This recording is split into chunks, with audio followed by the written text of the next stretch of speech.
Okay, yeah, because I have this annotation toolbar on my Zoom, and I just wanted to make sure that you don't see that.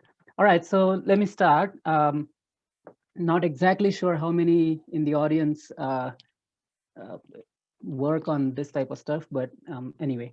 All right, so I'm going to talk about an affine Lie algebra A22 and its representation theory.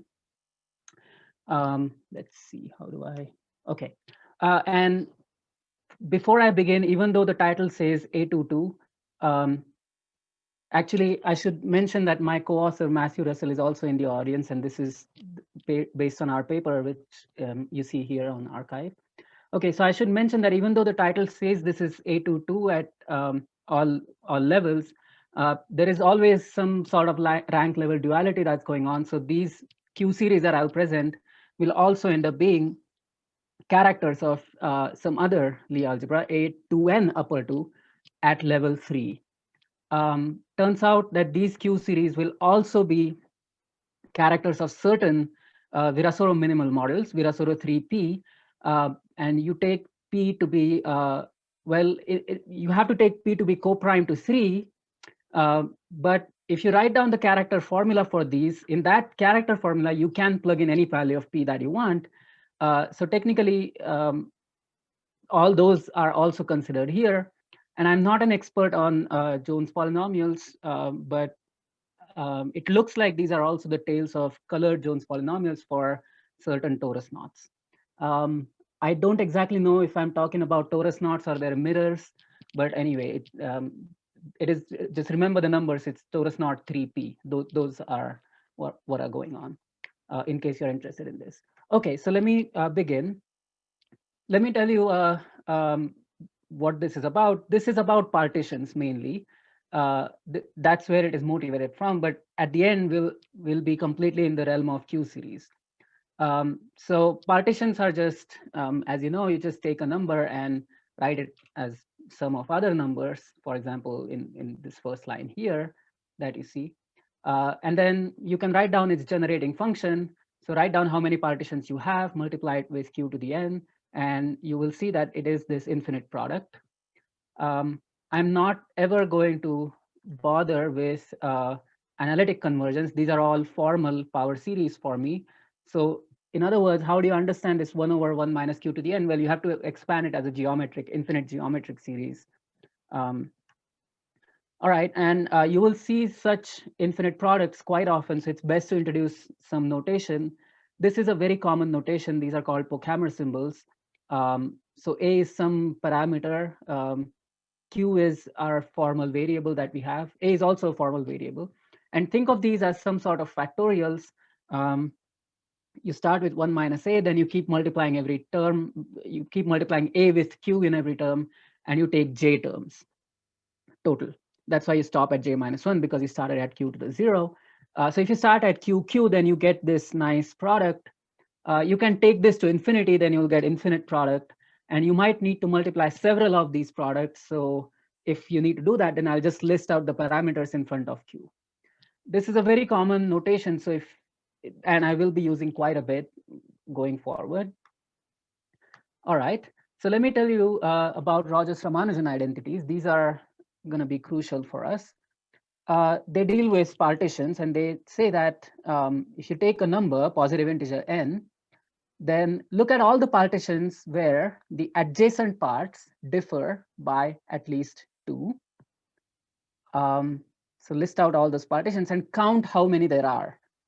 Okay, so you will see that these are same in number with the partitions of the same integer n, but something completely different. Now you allow parts that are congruent to 1 or 4 mod 5. There is no 5 on the left-hand side here, but there is miraculously a 5 on the right-hand side, which is just one of the many deep things about these identities. So here's an example. I look at partitions of 9, and on the left, I have partitions where adjacent parts differ by at least 2. So 1, 3, 5, you see that the difference is exactly 2. So something like 4 plus 5 is not allowed because 4 and 5 are too close together. So there are 5 of these kind. And on the right-hand side, you see that every part is congruent to 1 or 4 mod 5. And there are 5 of these partitions, so 5 equals 5, and that's the Rogers-Ramanujan. So that's that. That's the first Rogers-Ramanujan identity. Let me tell you about, before telling you about the second one, let me tell you about the generating functions. So write down the generating function of the left-hand side, count how many partitions there are of n, where difference is at least 2 amongst the adjacent parts. And on the product side, you have this 1, 4, 6. These are 1 or 4 mod 5. Okay, so this is an infinite product on the right-hand side. That's coming from the congruence conditions, 1 or 4 mod 5. Now, turns out there is a very nice way to rewrite this left-hand side by using some combinatorics. And if you do that, then the left-hand side turns into this very nice infinite sum. Okay, so the pattern is q to a quadratic, q to the 1, 4, n squared, and so on. And below you have these Procamera symbols, so q factorials. And on the right-hand side, I haven't done anything. I've kept it as a product itself. So there are names associated with these things. So obviously, the thing that looks like a product is called a product side. If you write down the sum side in terms of partition, if you give it a description in terms of partitions and differences, I will call it as partition theoretic sum side. And if you write it as this infinite sum with this specific form, q to a quadratic divided by this Procamera, then I'll call it analytic sum sides. You may wish to call it a norm sum, just a matter of taste at this point. So Rogers-Ramanujan identities are identities of this kind, either a combinatorial sum side equal to a product or an analytic sum side equal to a product. Again, even though it says analytic, I'm not going to do any analysis. So let me just quickly tell you how to go back and forth between combinatorial and the analytic sum sides. I'm going to breeze through it. If you don't understand this, this is fine. It's not technically needed. So take a Rogers-Ramanujan partition. For example, it is a partition of some number. I don't care at the moment what, but it's a length 4 partition. Yeah, depict it using dots, like 8 dots, then 6 and 3 and 1. And then from the first part, which is 1 here, don't do anything. From the second part, remove 2. From the third part, remove 4. From the fourth part, remove 6. So this is a staircase, right? So you remove a staircase from that. And what do you get? Well, you get 1, 1, 2, 2. And you get a different partition of a different number. But the point is you indeed get a partition.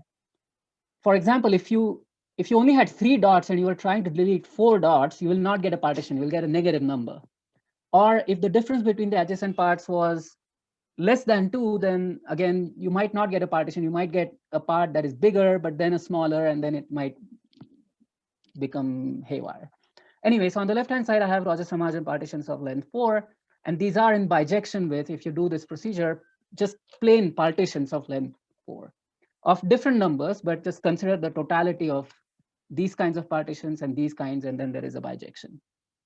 There's a very easy way to write down the generating function of these. It just turns out to be that. It's a 10-second exercise. And now, and now at the level of these Q series, you put back the staircase. So X just counts how many parts you have, and then I'm putting back 2, 4, 6. And now there is nothing special about 4. You just sum over all possible lengths, and you will see this here. And at the end, we don't need this crutch X. We can remove it. And you see that this is Q to the L squared divided by the Procamera. So this is where that sum side is coming from. Anyway, so the point is, it is still quite a bit of work to go between the combinatorial and the analytic sum sides. You can pretty much write a paper if you do this in a non-trivial example. Okay, so this is the first Rogers-Ramanujan. There is another Rogers-Ramanujan, and there is a very nice way to discover it. So what you do is you try to disturb this exponent by a linear term, like plus a constant times n, and see if for any such constant you get a product of this kind. Yeah, so you try to deform it. And turns out you can, for exactly one value of c equal to 1, it turns out to be a product. And you see that the product sides turn from plus or minus 1 to plus or minus 2 mod 5. And now you can reverse engineer the process I told you and figure out if there is a combinatorial version to the left-hand side. And turns out there is. And what you need is, you need to insert more conditions on the sum side. You need to say that you don't allow 1 to be a part. The smallest part has to be at least 2. And then you get a corresponding product side. right? So these are Rogers Ramanujan identities. They're analytic sum sites, partition sum sites, products, and whatnot. The great thing about these identities is these are not an isolated phenomenon. There are many of these kind. So here, everything was mod 5 on the product sides, if you see this.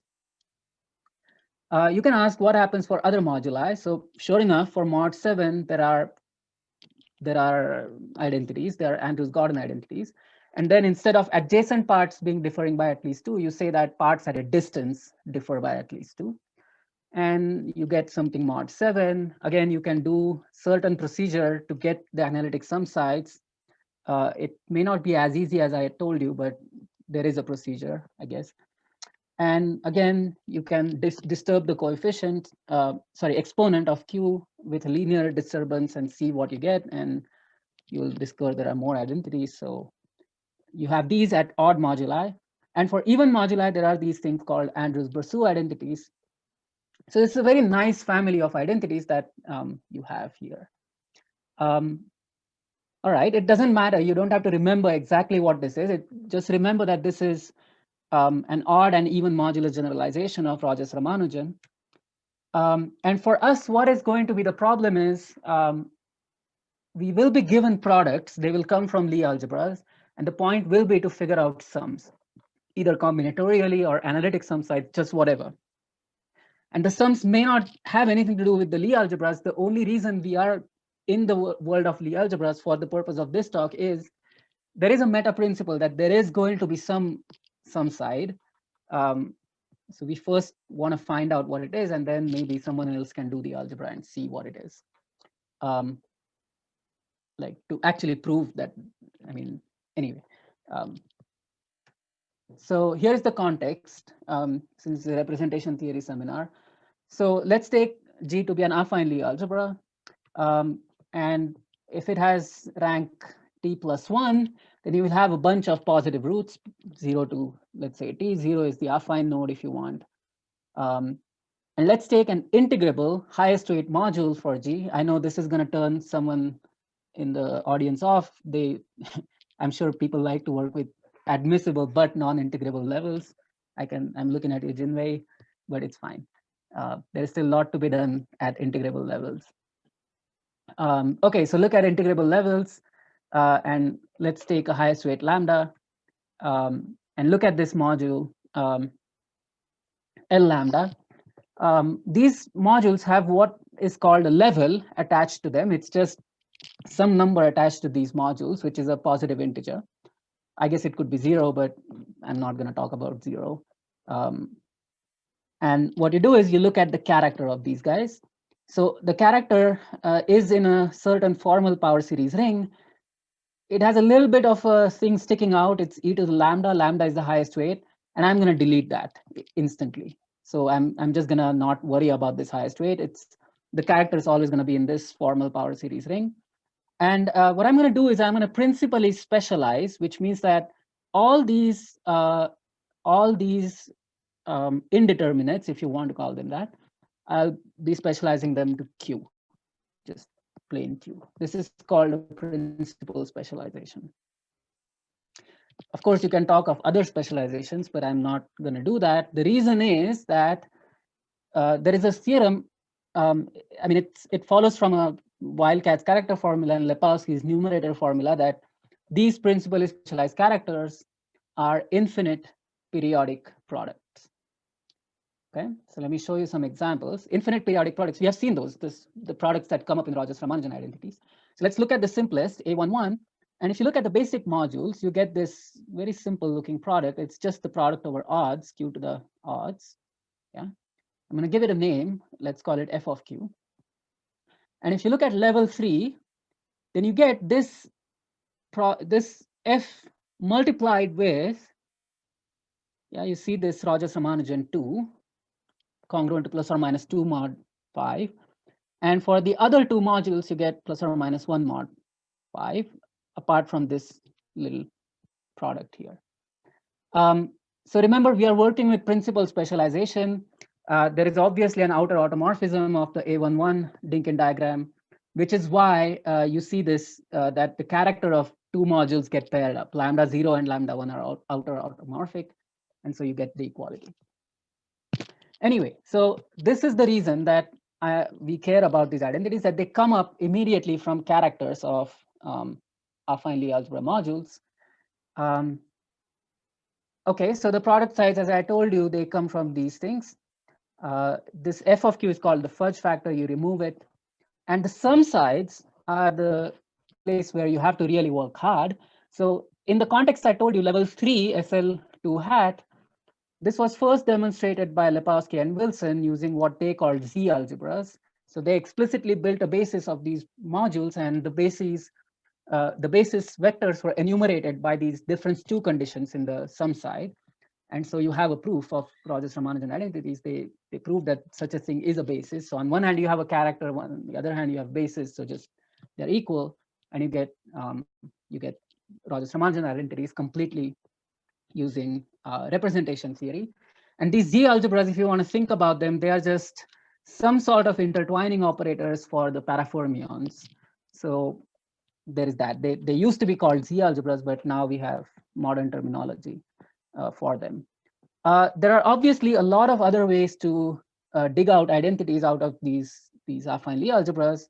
There is obviously a very beautiful and important work of Merman and Prince, which has yielded many new identities by Siladic and Prims and Šikic and many others from Croatia. Some of Prims's ideas on crystal bases have also been expanded upon recently by Joanne Doos and Isaac Conan. They have again found many beautiful identities. I said principal specialization, but you don't have to stick to that. There is a long body of work by Ole Warner where there are identities coming from other specializations. Now, this is a slide that I would love to understand more. What is happening is that for type A, there is this very interesting work of Gessel and Kratenthaler, and there is also some other work of Borodin on, I don't know, some statistical mechanics or something, where you have some sides coming from cylindric partitions, whatever. And in this case, these cylindric partitions are apparently related to type A principal W algebras. I don't exactly know how this works. I would love to understand it. And it might be related to Andy's work on the W infinity algebras, where if you truncate properly, you get these principal W algebras of type A. As far as I know, this hasn't been done in type B or C, which might be related to Andy's and my work on the even spin algebra, but I just don't know how the combinatorics interacts with these things. And there are recent additions to this work by, I mean, on the combinatorial side by a lot of people. All right, so let me just give you a brief overview of what identities are where. And I think I should stop showing this table from next talk onwards, because every time I read a new paper, I realize I didn't really put everything I needed to in such a table. Also, this table is a bit misleading because some identities are combinatorial equal to a product, some identities are analytic sum side equal to a product. Some identities in this table may not come from Lie algebras. The products come from Lie algebras. I don't know what the status for the sum side is, but anyway, the point of this slide is that the first family of identities I showed you, Rogers, Ramanujan, Gordon, Andrews, Brisou, it shows up for a lot of algebras at a lot of levels. And really what's going on at the back is some sort of rank level duality. If you think about type A and type C here, or, you know, or even within type A11 and type AN1 and so on. So these identities show up a lot. What if I go to A22? Well, A22 at level 2, you get Rogers Ramanujan. Again, it ends up being dilated. So it ends up being like mod 10, Q goes to Q square type thing. A22 at level 3, you get what is called a Caparelli identity. This was 1988. This was a combinatorial identity using, this was found using representation theory. A22 at level 4, you get none of these identities. These are extremely complicated. I'll show you in a second. And recently, in a very fascinating and remarkable development, Takigiku and Tsuchioka proved these identities. They are really difficult, so I'm really impressed that they were able to do it. And they have guessed further identities at level 5 and 7. These are at the level of Q series. There is an old work which is going to be important for our talk by McLaughlin and Sills, where they found out at the level of Q series identities for A22 at all integrable levels, but they just found it for one module. And then there is a follow-up work of Sills where he found it for 2 modules. So typically, if you have level K, then you get 2K modules. So the number of modules is increasing, but here they have only found it for 1 or 2 modules.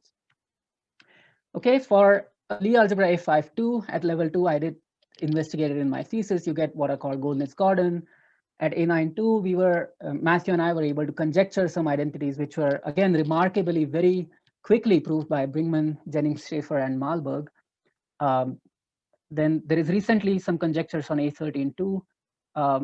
In a completely different series, D43, we were able to conjecture some identities which are still open. And Kershinges, again, did some very fascinating work in going from combinatorics to analytic sum sites.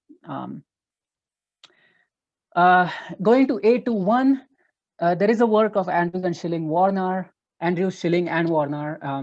They give identities at all levels. This is also related to W3 algebra identities, but I don't think they find all the modules at these levels. And these recent works fill in all the gaps. Anyway, so I wanted to tell you that the panorama is huge. There is still a lot to be known, and there is as many techniques as the identities you see here for investigating these things, and work is still ongoing. You see papers still coming up even last year. All right, so let me just quickly show you Caparelli identity. It's mod 6 identity. It's going to come up in the very last slide again. So again, it's partitions where you have some condition for the smallest part, adjacent parts differ by at least 2. But then if they differ by 2 or 3, then something has to happen. It's fine. It doesn't matter. There is some condition there, but you get some product. It's written mod 6, but it is actually a mod 12 phenomenon. And there are lots of proofs by people on Caparelli. Caparelli himself gave a proof. This is the Nandi's identity. It's some things, but then there is some scary things happen, is that if you look at the adjacent differences, the differences between the adjacent parts, then none of the following can appear as a sub-word of those. So think of this as a word in a language, then none of these can appear as sub-words, and it's an infinite list of conditions. This is just startlingly hard. The moment you look at it, it's very hard. But turns out they were able to do it and prove it using Q-series techniques. The point is that it's getting harder to do algebra to dig out new identities of this kind. So it's probably best to switch to some Q-series or combinatorial viewpoint first, and then once you have an idea of what might be going on, then go do some representation theory. Okay, so now I'm going to focus completely on A22. So fix a level L, which is positive integral. Then there are roughly these many modules at that level, roughly. Oh, sorry. So maybe earlier I said 2 times the level, but it is L over 2. I messed up the factor of 2. Anyway, so there are roughly these many modules there. And they're parameterized by 2 numbers, S0 and S1, and level is related to this combination of them.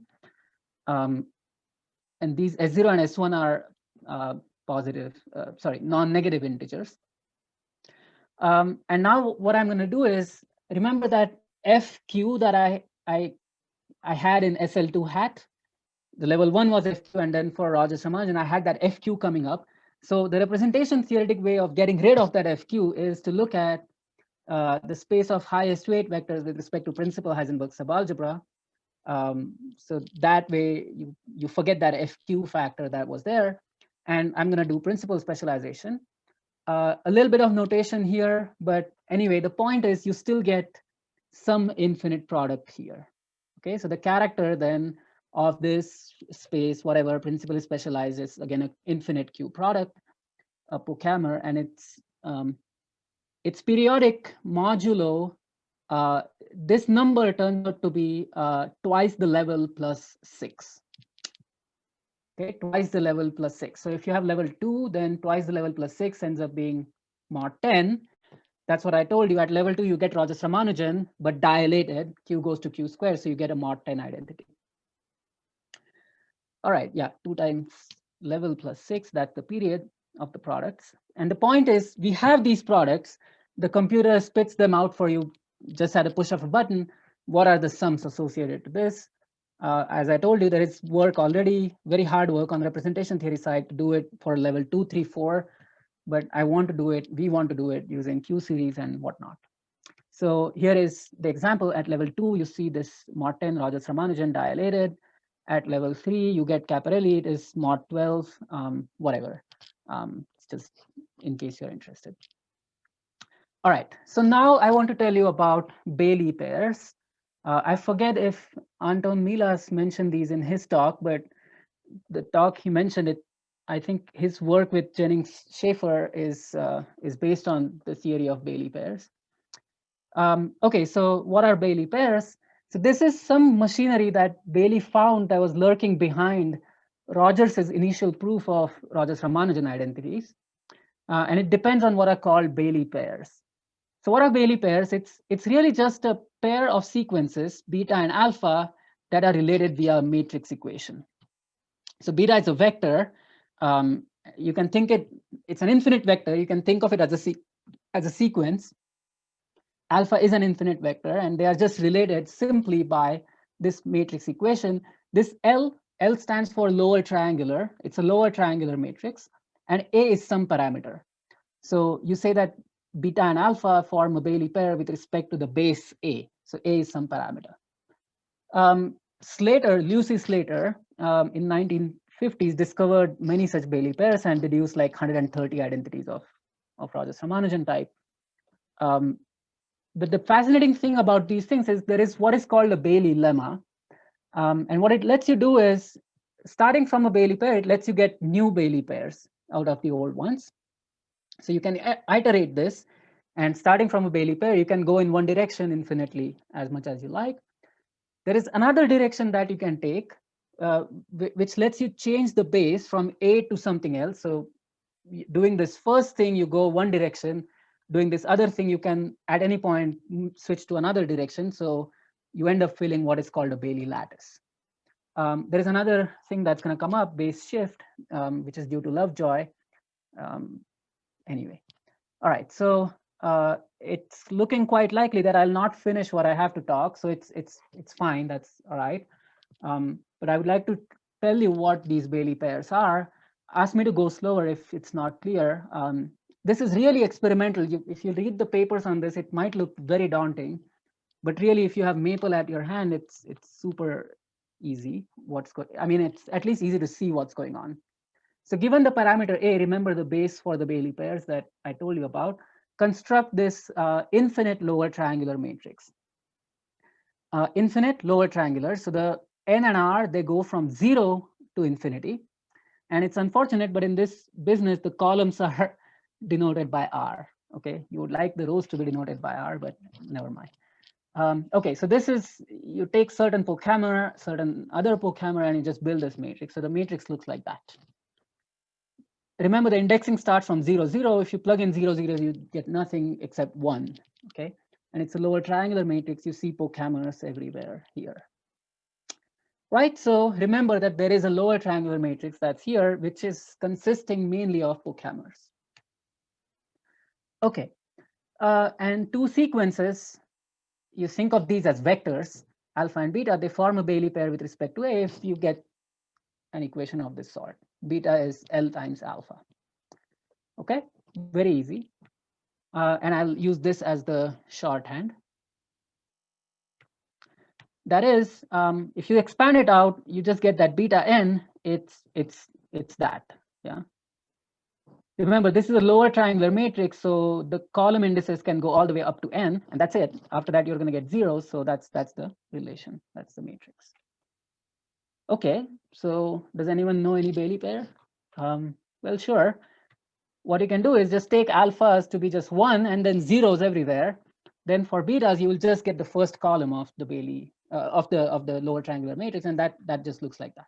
Okay, so that's one Bailey pair, but it's boring. It's not very useful. So let's get interesting Bailey pairs. What you do is this matrix is actually invertible. That's not hard to see. It's a lower triangular matrix. All the diagonal entries are non-zero. But the point is that if you do the inverse, there's a very nice formula for it. So n equal to 3 row, which means it's actually the fourth row from the top because we start at 0. And I'm going to write the row as a column because otherwise it's not going to fit in this slide. It looks like this. Okay, so it has 4 indices. I'm sorry, 4 indices. And then there are zeros all the way because it's an inverse of a lower triangular matrix, so it is also lower triangular. Now it looks daunting at first, but you're supposed to do this on Maple or on your computer and figure out the patterns, right? So let's see what the patterns are. Well, first of all, you see that there is this 1 minus a q to the 6. That's always there. And the 6 is coming from 3 times 2.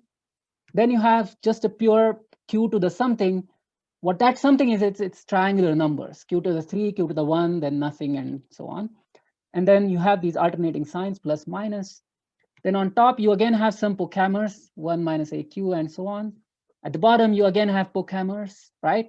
So there is obviously a pattern there. You look at it hard enough, you will see that that's the pattern. There is a sign, there is a factor of q, there is a Procamer on top, Procamer on bottom, and then there is this 1 minus aq to the 6, and so on, right?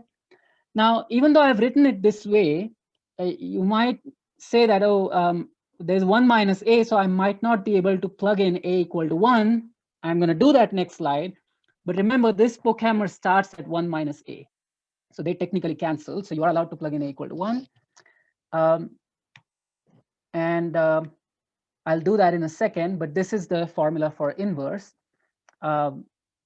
And you say that something's a Bailey pair if alpha is L inverse of beta, because our initial definition of Bailey pair was beta is L times alpha, right?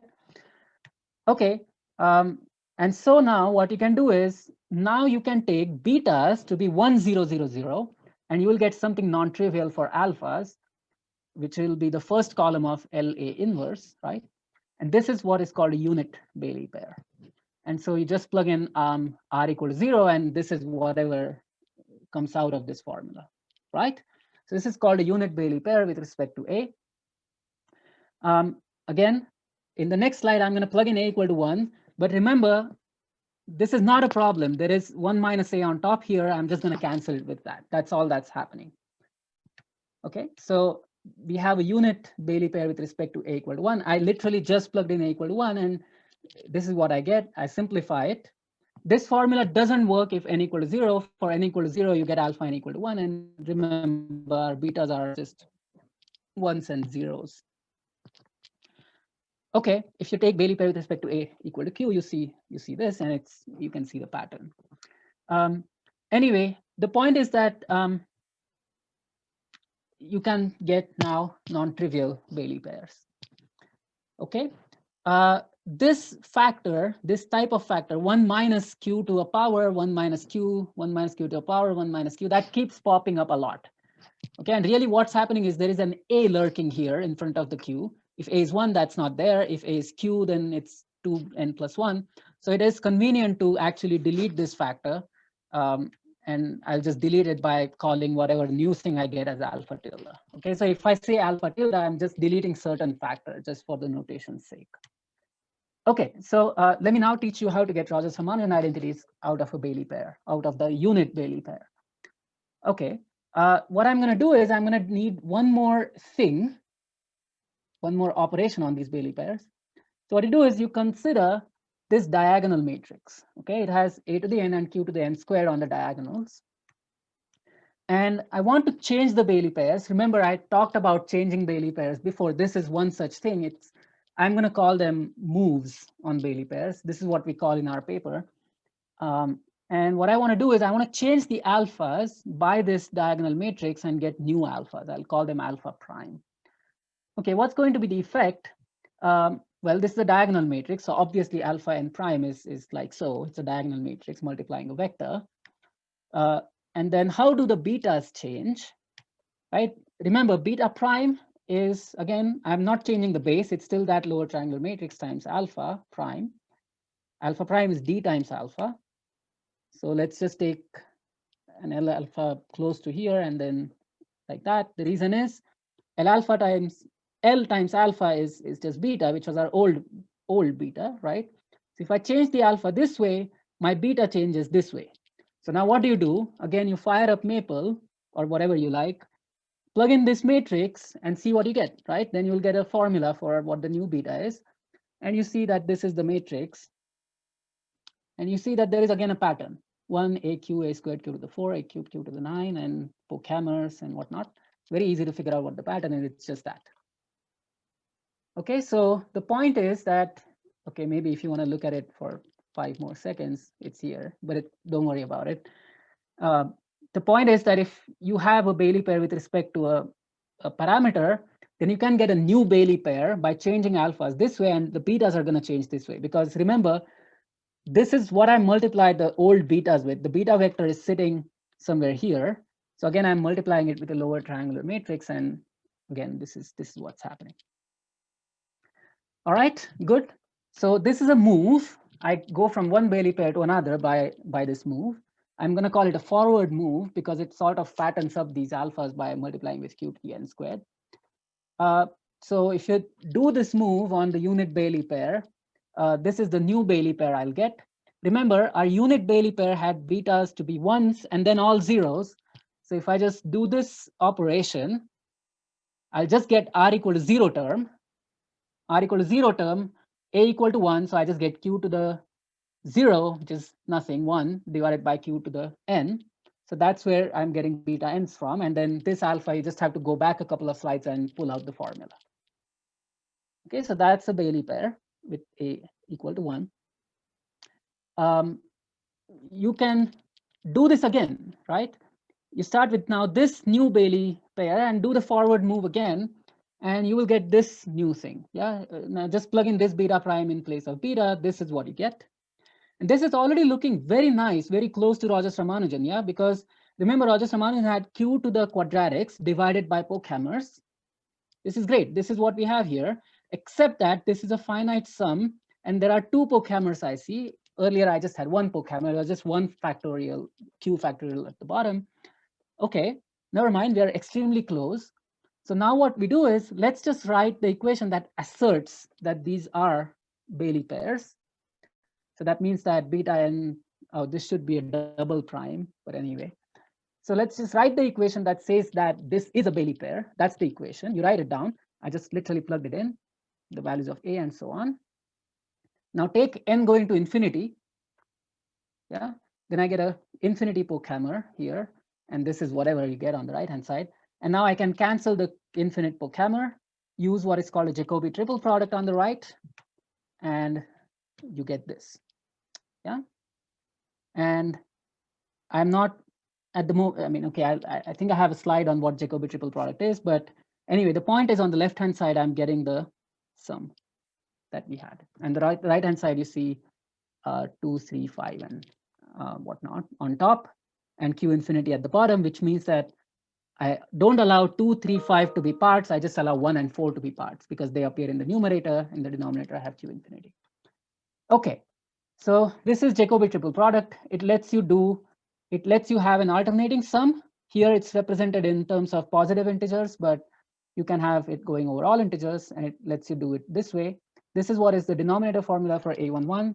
I'm going to need QT pi, which is the quintuple product identity, and it's going to be the denominator formula for A22, naturally, because I'm looking at identities coming from A22. Right, so the last time I gave a talk, no one laughed at this acronym. Here also, no one laughed, so I'm gonna stop using that next time. All right, so what's the summary? We start with a Bailey pair. We modify it using various moves. I haven't told you a move that changes the base. Every move kept the base as it is, but sometimes you may change the base. You apply these moves as many times as you like, in whichever order you want. You will get a new Bailey pair with respect to possibly a changed base. Write down the equation that asserts that this is a Bailey pair. Okay. Let n equal to infinity in the equation above, like what I did. Now, contrary to your expectations, even though you see a sum here on the right-hand side, it's actually the beta side that ends up being the sum side for us. And the alpha side ends up being the product side after you use Jacobi triple product or quintuple product. Okay, so what is the crux then? If I want to go to A22, I should be smart enough in choosing Bailey pairs. There is already hints coming from McLaughlin and Sills' work what these should be, but the hard part is figuring out what moves I use and what order we use them in. I'm saying I because I'm giving the talk, but it's really in our joint paper. Anyway, okay, so choose the Bailey pair, make a smart choice of moves, and um, just do what I said. Okay, so what are the moves? I'll just quickly tell you the moves that we thought. Again, we have come up with some sort of moves that work. There might be other ways of getting identities of this kind. But anyway, there are forward moves. Okay, this is one move that I told you. The forward moves sort of fatten up the alphas by multiplying with q to the n squared. The backward moves are inverses of these moves, so they let you go in the reverse direction. And there is another forward move, there is another backward move. You obviously don't have to memorize this. I just want to tell you that there is a variety of moves available for you. They all come from what is called the Bailey lemma. They are all specializations of this one big lemma. I'm not going to show you. It's a bit scary looking. There is a base change move. So what you do is you start with a Bailey pair with base A, and sometimes you have to change the base. Again, these are in literature. These were figured out by Agarwal, Andrews, and Brasu, and these let you change the base. So these moves have been used by McLaughlin and Sills to get principal character of one module at every integrable level for A22. To get all modules, you're going to need something else, which adjusts the Bailey pairs to something that is more amenable for us. And this is what is called a base shift move. So what is this move? It's something that Lovejoy had discovered in 2003. We were not aware of this until we put it up on arXiv, and both Chris Jennings Schaefer and Lovejoy wrote to us, guys, this was already known. Anyway, so what this is that you start with a Bailey pair with base A. Now you keep the same betas, but you change the alphas such that the new base is AQ. Okay, keep the betas, but change the alphas. So how's that going to work? Well, I want a new alpha where the base is AQ, and I have the same beta. So this is the equation I have at my disposal. Again, beta was L times the old alpha, but now the base for L is A. Yeah, here it is A, but I want it AQ. So anyway, you understand what's happening. So again, I just have to plug in these matrices in Maple, figure out what happens, and there is a very easy formula. Yeah. And as I promised, this factor keeps popping up always, this 1 minus AQ 2 to the n or whatever. I may have made a bit of a mistake. It should be maybe AQ 2 to the n, not plus 1. Anyway, so if you use that new notation I introduced a minute ago, then it just looks a little nicer. Okay. All right, so this is how the Bailey pairs look like. These Bailey pairs, A1, A2, A7, A6, they were found by Slater before. This is P1 is a Bailey pair that was found by McLaughlin and Sills.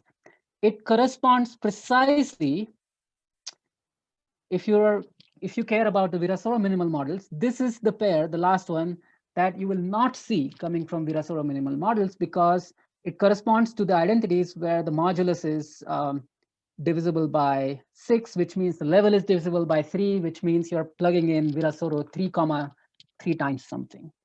And it looks a little bit different from the other ones. Other ones have a third in the exponent. This has like a half in the exponent. So it surely does stick out a bit. All right, so these are the pairs that we had in the literature, but we had to change them. And this was a crucial piece of information to know that we had to change them. And then you have to figure out the sets of moves. So ultimately, what's going to happen is, well, of course, A22 has lots of, we are going to deal with infinitely many levels. what's going to happen is they are going to break into 6 families based on the modulus of level, mod 6, obviously. And so within each family, K is going to enumerate which level I am at. So roughly speaking, K is level divided by 6. Because within each family, the level will go up roughly by 6. And within each level, you can enumerate the modules, however many there are. Let's say I enumerates the modules. This is the only piece of information you need to remember, that I enumerates the modules and K is roughly level divided by 6. And depending on the family, the exact formula might be a little different. And then you have to figure out a bunch of moves to put. So you start with a Bailey pair, you apply certain number of moves, then you apply certain other number of moves, and then some other combination. You might change the base, whatever. So this is something you definitely have to figure out. Takes a bit of work. Now, depending on which family you are at, you might have to use different kinds of moves. And so this is one other kind of moves, one other set of moves that we came up with. Anyway, doesn't matter at the moment what it is. There is a third set of moves that seems relevant. So, okay, I'll not go too much into detail. I'm running out of time. But the point is, this is important. This takes effort to figure out what is going on. And now, if you put everything together, you get a very nice and beautiful picture. So I'll just tell you what that picture looks like. So here I have, okay, a lot of things. So I'm going to walk you through what we have obtained. So obviously, I showed you 5 pairs, and you see those enumerated here, 1, 2, 3, 4, 5. I have written down their bases for Q or Q square or whatever. And then I showed you 3 sets of moves. So you might use any set of moves anywhere, but this is what works. Here is the level of the modules that you see. This is modulus means what is the period of the products. So this is 12K periodic mod 12K plus 8 and so on. This is how many modules you have and whatnot. Okay, so it turns out that for every level except the levels divisible by 3, every single module is explained by 2 different Bailey pairs. Okay, so before that, I want to tell you that if the base is Q, then you use pairs 1 and you use the moves 1 and 3, whatever. If the base is Q squared, you use a certain other kind of moves. Okay, but if you have level that is not divisible by 3, for instance, the level is 6K plus 1, then each module can be explained by 2 different Bailey pairs. Yeah, so you get 2 distinct ways of explaining the modules. The only difference is one Bailey pair enumerates the modules in one direction, the other one goes in the other one.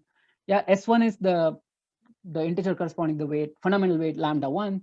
So here it increases, here it decreases. So it's just like that. Same happens for level 6K minus 1, level 6K minus 2, level 6K minus 4, same scenario. This doesn't happen for levels that are divisible by 3. Again, these are special, as we know. They don't show up for Virasoro. You don't even have torus knots. I think, okay, I don't exactly know what happens, but I think you get links and you don't get knots if you plug in something that's divisible by 3. So T3 comma something is what I'm talking about. Again, I'm not a knot theorist, don't quote me on this. But anyway, so these are special. So this is very satisfying because, well, we were able to explain all the modules, and there is a nice thing going back and forth. Everything's explained by 2 things and whatnot. I'll quickly show you examples, and then I'm going to stop. So if you do this for Rogers Ramanujan, this is what you get. I've put the things in orange that come from Bailey pairs, and I'm not an idiot. I know after 1 comes 2, but what happens is this summation has 3 variables, but it collapses down to 2. You can do that easily. But as I said, if the level is not divisible by 3, if the modulus is not divisible by 6, you can explain it in 2 different ways. This is another way of explaining the same things. Looks a little different, but of course, I don't expect you to remember what was on the previous slide. This is what you get for the Caparelli identities. We believe this representation is new for Caparelli. We don't exactly know, but that's the hope, that this is new. And obviously, this leads to a lot of questions which I don't really have much idea of how to do. So obviously, what happens for high rank? We now understand completely A11. Here is the picture for A2. There is a work of, as I told you, Andrews, Schilling, and Warner on rank 3, which is A21. But the problem there is, I told you, right, the moves come from this one big scary Bailey's lemma. We don't have anything of that sort yet for that. And if we had that, then we could do it, or at least we have something to play with, but that is not there, so we don't know. Uh, what is the role of affine Weil group? The product sites are coming from affine Weil group. Is there a way to understand that from the Bailey scenario? What are the sum sites counting? That's always the question. And there are some hints. There is a paper of McLaughlin and Sills on this, but yeah, in general, I think it is not known. Obviously, the relation with torus knots is also interesting, but I don't know much about that. So yeah, that's it.